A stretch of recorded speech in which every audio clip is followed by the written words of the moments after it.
ये यमुना कुछ ज्यादा ही रिलैक्स बैठी है। हरे कृष्णा। हरे कृष्णा। शिल प्रभुपाद की जय। आप सभी गौर भक्त वृंद की जय।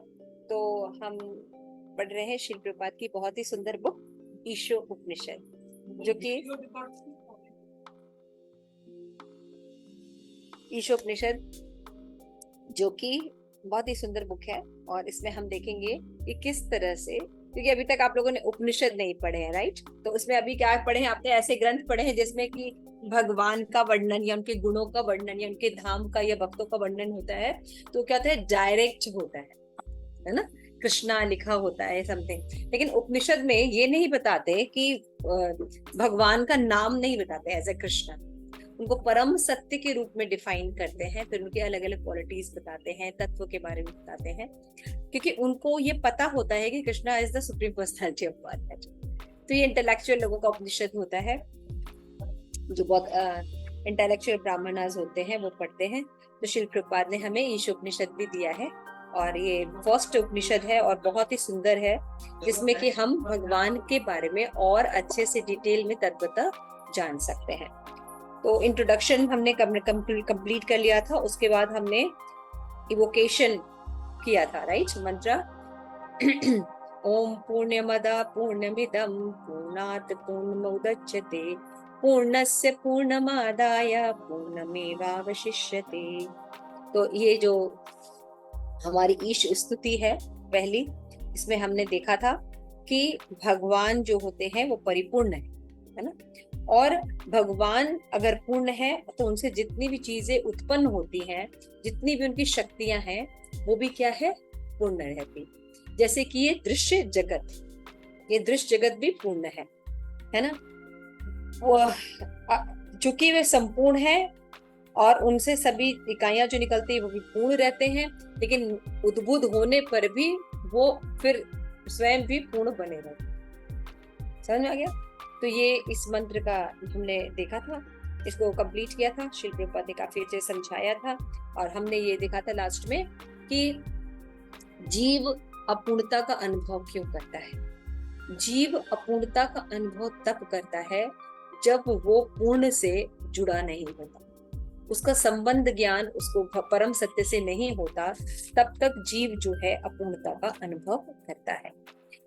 तो 1 मिनट के लिए हम थोड़ा मेडिटेशन कर सकते हैं कि आप थोड़ा शांति से सब लोग बैठ जाइए, है ना?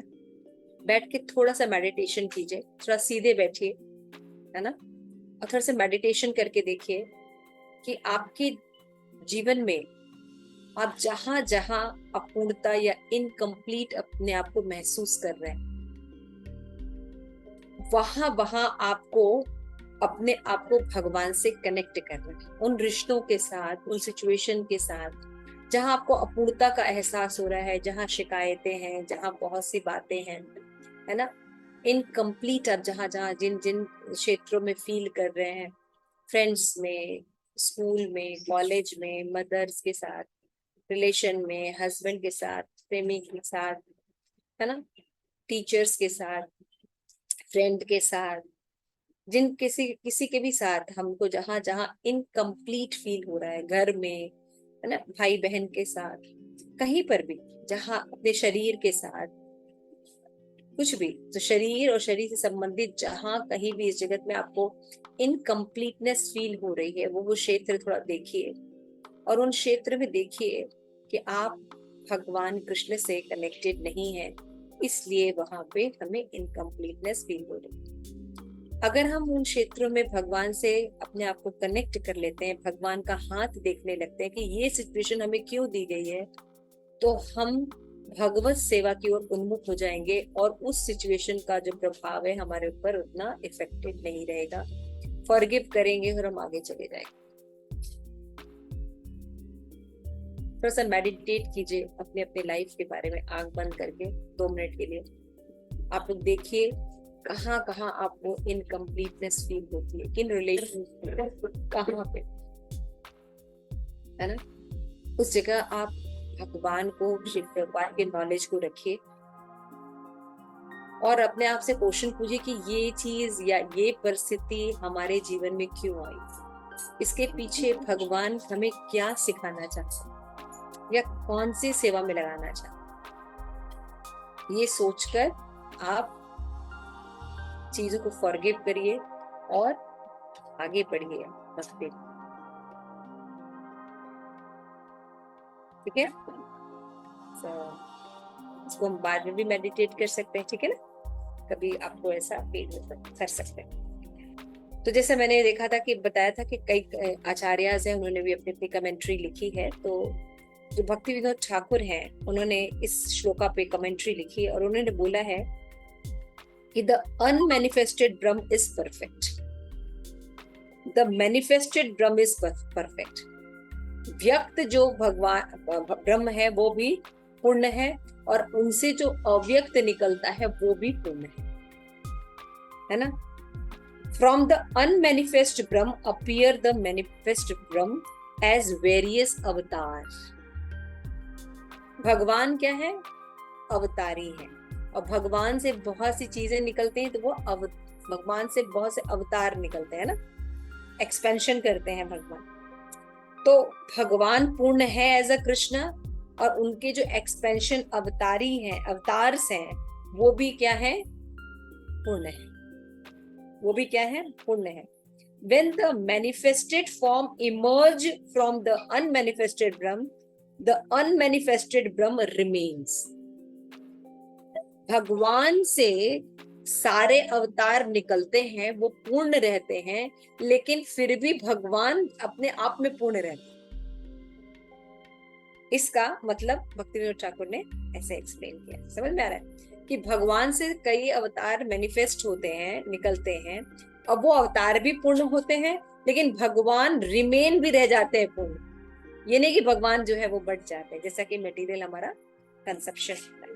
तो भक्ति विनोद ठाकुर कहते हैं द परफेक्ट अवतारी एंड द परफेक्ट अवतार आर कंप्लीट। भगवान द परफेक्ट अवतारी एंड परफेक्ट अवतार, दोनों कृष्ण और कृष्ण से उत्पन्न होने वाले जो अवतार होते हैं, दोनों अपने आप में परफेक्ट और पूर्ण होते हैं। Endowed with all energies from the perfect avatari appear the perfect avatar from the purpose of spreading pastime of the Lord.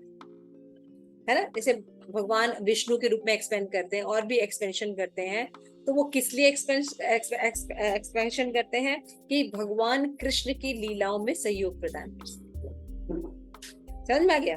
फिर बता रहे हैं when the perfect avatari accepts a perfect form of accomplishing certain pastime, he is still present but in covered form. In no circumstances is there a diminution of the perfection of Supreme Lord. हालांकि भगवान के अवतार जो है वो आते हैं, लेकिन फिर भी भगवान जो है, भगवान की जो लीलाएं हैं कृष्ण के रूप में, वो रहती हैं, भगवान रहते हैं। भगवान कभी भी अंतर्ध्यान नहीं होते हैं। जैसे इस जगत में है तो डायरेक्ट रूप में नहीं है, लेकिन फिर भी परमात्मा के रूप में है ना हमारे साथ। तो भगवान हमेशा रहते हैं, कभी भी उनका वो नहीं होते, क्या बोलते हैं, नाश नहीं होता, या हम नहीं होते, ऐसा नहीं होता। तो ऐसा भक्ति विनोद ठाकुर इस श्लोक के ऊपर कमेंट्री कर। आइए हम नया श्लोक पढ़ रहे हैं, मंत्र 1। ईशावास इदं सर्वम, आप लोग बोल सकते हैं। यत्किंचन जगत्याम जगत्, जगत्याम जगत्, तेन तत्तेन भुञ्जिता, तेन तत्त्वेन भुञ्जिता, आगृधा कस्त स्वीधनम्, मागृधा कस्य स्विद्धनम्। ईशावास इदं सर्वम्, ईशावाद इदं सर्वं, यत्किंचन जगत्याम जगत्, यत्किंचन जगत्याम जगत्, तेन तत्तेन भुञ्जिता, तेन तत्त्वेन भुञ्जिता, आगृधा कस्य स्वीधनम्, मागृधा कस्य स्विद्धनम्। तात्पर्य शिल प्रपात के द्वारा शिल प्रपात की जय। इस ब्रह्मांड के भीतर की प्रत्येक जड़ तथा चेतन वस्तु भगवान द्वारा नियंत्रित है और उनकी ही संपत्ति है। अतएव मनुष्य को चाहिए कि वो अपने लिए केवल उन्हीं वस्तुओं को स्वीकार करे जो उसके लिए आवश्यक है और उसके भाग्य के रूप में नियत कर दी गई। मनुष्य को यह भाली भांति जानते हुए कि अन्य वस्तु किसकी है उसे स्वीकार नहीं करना चाहिए, यानी उसके कोटा में जो है उसको रिसीव करना चाहिए, बाकी के कोटा को छोड़ देना चाहिए क्योंकि वो उसका नहीं है। तात्पर्य कौन पढ़ेगा?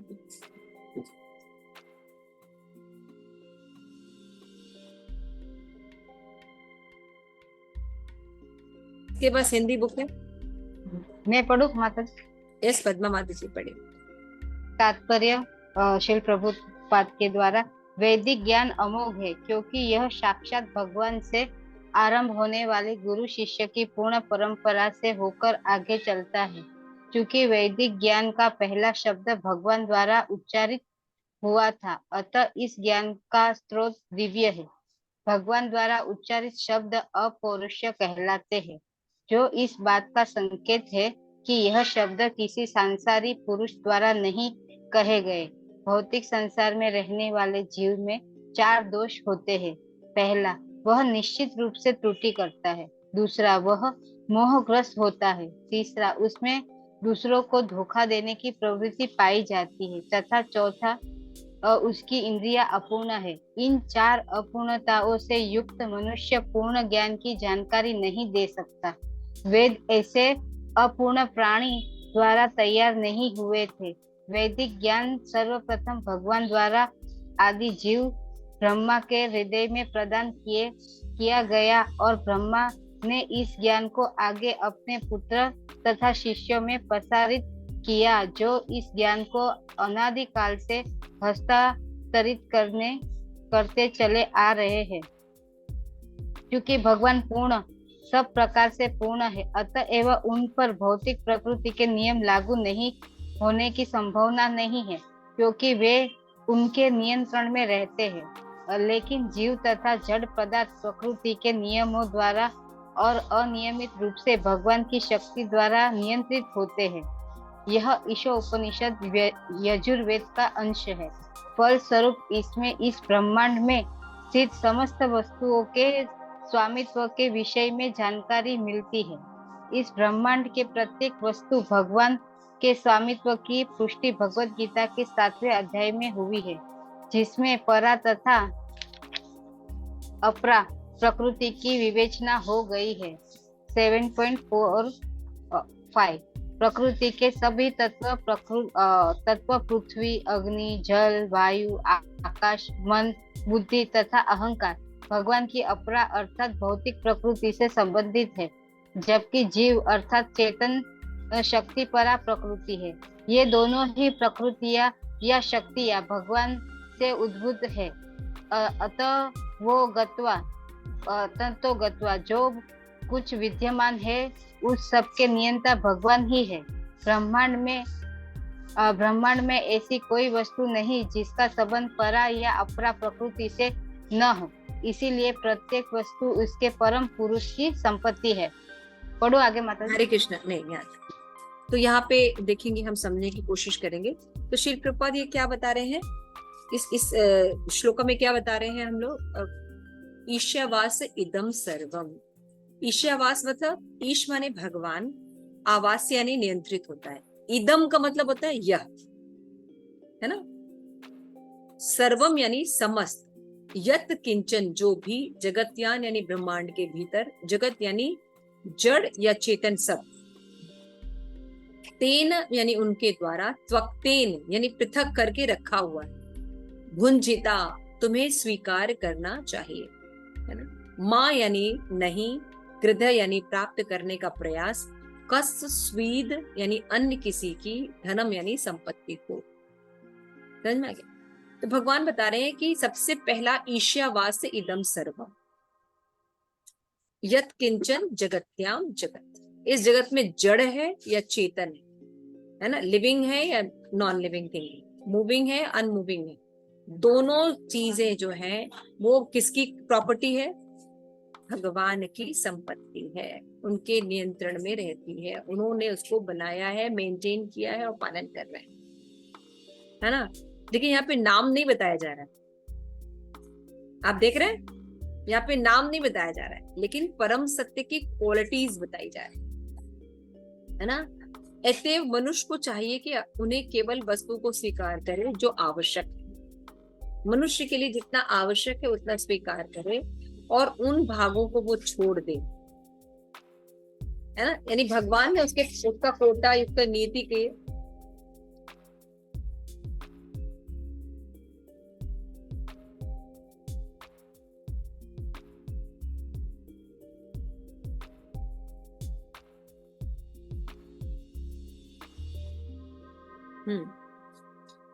क्योंकि वैदिक ज्ञान में पहला शब्द भगवान द्वारा उच्चारित होता है, इसे बोले वैदिक ज्ञान अमोघ होता है। मैंने आपको पहले बताया था मनुष्य के द्वारा दिया गया ज्ञान में 4 प्रकार के दोष होते हैं, हमने पढ़ा भी था, है ना, पीछे पढ़ा भी था, है ना। हम त्रुटि करते हैं, हमारी इंद्रियां अपूर्ण है ना, हम भ्रमित होते हैं, हमें धोखा देने की प्रवृत्ति। तो ऐसे जीव जो है बद्ध आत्मा है, पूर्ण ज्ञान कैसे दे सकते हैं? लेकिन भगवान का ज्ञान अपौरुषेय होता है, उनमें त्रुटियां नहीं होती। तो इसलिए वैदिक ज्ञान जो होता है क्योंकि उनके द्वारा दिया जाता है इसलिए अमोघ होता है। तो सबके लिए भगवान ने कोटा डिसाइड किया, हर व्यक्ति के। तो जितना हमारे लिए कोटा डिसाइड है उतना ही हमें स्वीकार करना चाहिए और बाकी के कोटा को इसलिए छोड़ देना चाहिए कि किसी और का है ना। तो श्रील प्रभुपाद यहाँ पे वैदिक तात्पर्य में लिखे कि वैदिक ज्ञान अमोघ है और साक्षात भगवान से प्रारंभ होता है और गुरु शिष्य परंपरा से हम तक आता है, ठीक है। प्रमाणिक गुरु शिष्य परंपरा के द्वारा हमारे पास आता है। तो जो वैदिक ज्ञान है ये भगवान के द्वारा उच्चारित होता है और इसमें 4 प्रकार के दोष नहीं पाए जाते। तो भगवान पूर्ण होते हैं, इसीलिए जो है उनसे निकलने वाली जो चीजें होती है वो भी पूर्ण होती है। इदम यानी ये भौतिक जगत भी पूर्ण है, लेकिन उनके नियंत्रण में जीव तथा जड़ पदार्थ दोनों प्रकृति के नियम और अंततः भगवान की शक्ति द्वारा नियंत्रित होते हैं। ये बात बिल्कुल क्लियर होनी चाहिए। हमको लगता है कि सारा क्रिएशन हम करते हैं, है ना। एक स्त्री को लगता है कि एक स्त्री पुरुष को लगता है कि उनके द्वारा जो उत्पन्न पुत्र है वो उन्होंने किया। यहाँ पे कहा जा रहा है कि आपकी कोई संपत्ति नहीं है, सब कुछ भगवान करते हैं। थोड़ा समझने वाली चीज है ना। हमको क्या लगता है सारी चीजें मेरी है क्योंकि हम इसको बना रहे हैं, है ना। आम के बगीचे हमने लगा दिए, हमारा पेड़ है हमारा खेत है ना, हमारा घर है, हमारा महल है, हमारा एरिया है हमारा भारत है ना। ऐसे करके हम क्या करते हैं, सोचते हैं कि ये हमारा है। और यहाँ कहा जा रहा है कि सारे स्वामित्व किसका है? भगवान का, परम सत्य का। नाम नहीं लिया जा रहा है लेकिन बताया जा रहा है। और फिर ये बताया गया कि ईशोपनिषद जो है ये यजुर्वेद का अंश है। मैंने पहले भी बताया था यजुर्वेद का अंश है और इसे ब्रह्मांड में स्थित समस्त वस्तुओं के स्वामित्व की जानकारी मिलती है, ठीक है ना। इस ब्रह्मांड में प्रत्येक वस्तु भगवान की संपत्ति है और ये श्रील प्रभुपाद यहाँ पे कोट कर रहे हैं भगवत गीता। भगवत गीता में भी भगवान ने यही बात की कि परा और अपरा दोनों उनकी संपत्ति है ना। तो जीव जो है प्रकृति या शक्ति भगवान से ही उत्पन्न होती है, जो कुछ विद्यमान है उसे नियंता भगवान। ब्रह्मांड में ऐसी कोई वस्तु नहीं जो परा अपरा के अंतर्गत ना। खाली हम परा और अपरा अगर बोल रहे हैं इसी में सब चीज आ गया ना, जड़ या चेतन। इस जगत में जितनी भी चीजें या तो जड़ है या तो चेतन है, लिविंग है या नॉन लिविंग, है ना। तो 2 पार्ट में जो डिवाइड किया जा रहा है, लेकिन ये 2 पार्ट से ही सब कुछ आ जाएगा। भौतिक जगत का कोई भी चीज छूटेगा नहीं। और ये किसकी संपत्ति है? परम पुरुष की संपत्ति, ठीक है। आगे पढ़ेंगे, कौन पढ़ेगा? आप लोग हिंदी बुक क्यों नहीं लेते हैं? हिंदी बुक लेके रखा कीजिए, अंग्रेजी साइड में पढ़ते रहा कीजिए, ठीक है। परम पुरुष अर्थात भगवान एक पूर्ण पुरुष है। उनके पास अपनी विभिन्न शक्तियों के द्वारा हर वस्तु को समंजित करने की पूर्ण बुद्धि है। परम पुरुष की तुलना बहुधा अग्नि से की जाती है और प्रत्येक जड़ तथा चेतन वस्तु की तुलना अग्नि के ताप तथा प्रकाश से की जाती है। अग्नि जिस प्रकार ताप तथा प्रकाश के रूप में अपनी शक्ति का वितरण करती है, उसी प्रकार भगवान भी विभिन्न प्रकारों से अपनी शक्ति का प्रदर्शन करते हैं। इस प्रकार वे परम नियंता, सभी के पालक तथा आदेशक हैं। वे सभी शक्तियों के स्वामी, प्रत्येक वस्तु के परम ज्ञाता तथा हर एक को लाभ देने वाले। वे अचिंत ऐश्वर्य, बल, यश, सौंदर्य, ज्ञान तथा वैराग्य से परिपूर्ण हैं। अतएव मनुष्य समझते हैं, यहाँ पे भगवान की देखो क्वालिटी शिल प्रभुपाद बता रहे हैं और तत्वता एक्सप्लेन कर रहे हैं क्या कि एक जो परम पुरुष है भगवान, एक पूर्ण पुरुष है। पूर्ण पुरुष का क्या मतलब होता है? वो सर्वश्रेष्ठ, उनके अंदर बल होता है, ऐश्वर्य होता है, सौंदर्य होता है, ज्ञान और वैराग्य पूर्ण मात्रा में होता है। और किसी के अंश में होता है तो आंशिक रूप से होता है। कोई आंशिक रूप से सुंदर हो सकता है, आंशिक रूप से ज्ञानी हो सकता है, लेकिन भगवान पूर्ण रूप से ज्ञानी होते हैं, सौंदर्यवान होते हैं, वैराग्य होता है, ऐश्वर्य होता है, बल। इसलिए वो कंप्लीट है। कंप्लीट का मतलब होता है वो किसी चीज पर डिपेंड नहीं है। ज्ञान के लिए भगवान किसी पर डिपेंड नहीं है। समझ में आ रहा है? भगवान को कोई ऐश्वर्य प्रकट करना है तो उसके लिए उनको कोई चीज, उनकी इच्छा से सब चीजें उत्पन्न हो जाती है। अब समझ रहे हैं? तो भगवान क्या है? पूर्ण है। वो किसी चीज पर डिपेंड नहीं है। हम लोग डिपेंड होते हैं ना, जब हम छोटे होते हैं तो हमें ज्ञान नहीं होता, तो हमें चाहिए होता है कोई गुरु है, कोई टीचर है, लेकिन भगवान को नहीं डिपेंड रहना पड़ता है ना। भगवान क्या बोलते हैं? सेल्फ सफिशिएंट, स्वराट। भगवान को क्या बोला गया है? स्वराट। तो अतएव मनुष्य को इतना बुद्धिमान तो होना चाहिए कि वो जान ले कि भगवान के अतिरिक्त अन्य कोई वस्तु उसके स्वामी नहीं हो सकती। तो इतना कम से कम इंटेलिजेंट होना चाहिए कि हमारा स्वामित्व नहीं है। अगर हमारा स्वामित्व होता, मान लीजिए हमारा ये बॉडी है, ठीक है ना, इस बॉडी में अगर हमें नींद आ रही तो पलक झपकाना, ब्लिंकिंग आईज होती है ना, एक कितने देर में झपकती है ना। तो जो ब्लिंकिंग आईज है वो भी हमारे कंट्रोल में नहीं है कि हम 4 मिनट ब्लिंक करने के बाद 2-4 मिनट के लिए रोकते हैं। ऐसा कर सकते हैं? ऐसा नहीं। तो हमारी बॉडी और हम क्या कर रहे हैं, ना तो हम इसको जन्म दे सकते हैं, ना तो हम इसका पालन कर पाते हैं, ना तो हम इसको डिस्ट्रॉय होने से रोक सकते। तो कंट्रोल किस बात का है? अगर हम होते तो हमेशा एवर यंग वाले पोजीशन पे हमेशा बने रहते हैं, है ना। नहीं, हम कुछ भी नहीं कंट्रोल कर पाते। तो इसलिए बुद्धिमान तो होना ही चाहिए कि कंट्रोल कहीं हो रहा है, और वो है भगवान। मनुष्य को केवल वही वस्तु स्वीकार करनी चाहिए जो भगवान ने नियत की। शिव प्रभुपाद देते हैं, एग्जाम्पल देते हैं, जैसे गाय दूध देती है किंतु वो दूध खुद नहीं पीती, वो घास तथा भूसा खाती है। दूध मनुष्य का भोजन, ऐसी व्यवस्था है भगवान। अब आपको कैसे पता चलेगा कि ये दूध जो है ये हमारे लिए? क्योंकि भगवान ने ऐसा व्यवस्था किया है, इसलिए उसको जितना उसके बछड़े को चाहिए उतना है, लेकिन उसको जो एक्स्ट्रा है वो कोटा मनुष्य का है। समझ में आ रहा है? ऐसे ही शास्त्र पढ़ के हमें पता लगाना पड़ेगा कि हमारे कोटा में क्या क्या चीज है। फिर प्रभुपाद कहते हैं, अतः हमें उन्हीं वस्तुओं को लेकर संतुष्ट होना चाहिए जिन्हें हमारे लिए नियत कर दी गई है, और हमें सदैव स्मरण रखना चाहिए कि हमारे पास जो वस्तु है वास्तव में किसकी। 2 चीजों को हमें ध्यान रखना है। पहला, जो हमारे लिए कोटा निर्धारित है उन्हीं को यूज करना है, और किसने इसको क्रिएट किया है ये भी ध्यान रखना। ठीक है ना? ये 2 बात बताई। जैसे शिव प्रभुपाद बता रहे, जैसे कि घर है, मिट्टी है, लकड़ी है, लोहा है, सीमेंट है, ये क्या है? मटेरियल थिंग्स है।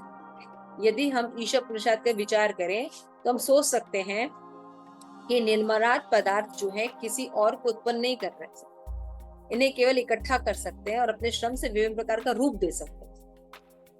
आप मिट्टी क्रिएट नहीं कर सकते, अग्नि क्रिएट नहीं कर सकते, वायु क्रिएट नहीं, इट्स ऑलरेडी है, वो है। आप इसको ट्रांसफर अलग अलग एनर्जीज में कर सकते हैं, वो बुद्धि भी भगवान देते हैं, है ना। तो कोई श्रमिक अपने आप को किसी वस्तु का स्वामी केवल इसलिए नहीं कह सकता कि वो उनके लिए कठिन श्रम कर रहा है। ये नॉलेज जब हम ईशोपनिषद पढ़ते हैं तब हमारे दिमाग में आता है कि यदि कोई व्यक्ति जो है कठिन परिश्रम कर रहा है और कोई चीज बना देता है तो उसका नहीं होगा। जैसे कि आप देखिए कि एक कारपेंटर है ना, हम अपने घर में मान लीजिए एक कारपेंटर रखते हैं और हम बड़ी सी अलमीरा बनवा रहे हैं, ठीक है ना, तो कारपेंटर को हम लकड़ी वगैरह जो भी सामान है, फेविकोल है, पेंच है, सब लाके देंगे। लेकिन अलमीरा बनने के बाद वो बोले कि मैंने श्रम किया है, ये मेरा है, कारपेंटर, चलेगा क्या? ठीक है ना, अब तो मैंने तुम्हें दिया, मालिक मैं हूँ, बनाया तुमने तो इसलिए तुम्हारा नहीं हो जाएगा। I have provided you. इस तरह कृष्णा हैज प्रोवाइडेड एवरीथिंग, और हम उनकी एनर्जी को मिला मिला के कुछ बना लेते हैं, है ना, तो फिर हम उसको क्या समझते हैं, हम ही इसको क्रिएट करने वाले। तो ऐसा है। तो यहाँ तक जब हम पढ़ते हैं, उसके बाद नेक्स्ट क्लास में हम आगे पढ़ेंगे। तो इतनी बातें समझ में आ गई आप लोगों को?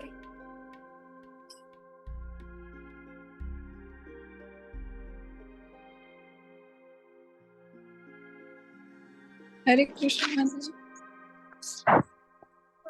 माता